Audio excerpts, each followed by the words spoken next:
Құрметті өмір күнделігі YouTube каналының тыңдармандары. Адам қандай қиын тағдыр тәлкегі болмасын, өзіне, өз күшіне сенсе бәрін жеңуге болады. Десек те өзіне сенімсіз адам көп. Осыны ескеріп мен өз-өзіне сенімділікті арттыратын керемет психологиялық жаттығу ұсынбақшымын. Бұл жаттығу әлемге белгілі психолог Джон Кихоның түйсігіңмен ойлай біл атты кітабында жазылған.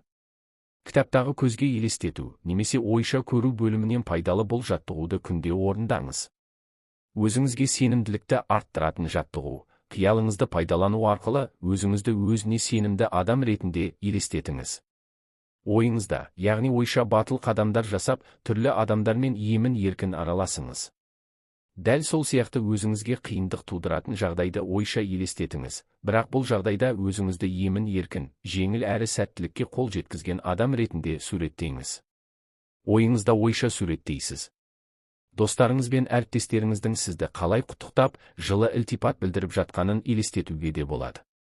Сіз өзіңізге сенімділік қасиетін дамытқаныңыз үшін, және нәтижесінде болған өзгерістер үшін мақтаныш пен қанағаттандырылған сезіміне иесіз.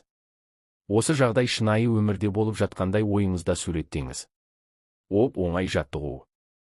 Күнде ұйқыдан тұрғанда және ұйықтар алдында бір рет қайталасаңыз, нәтижесі көп күттірмейді.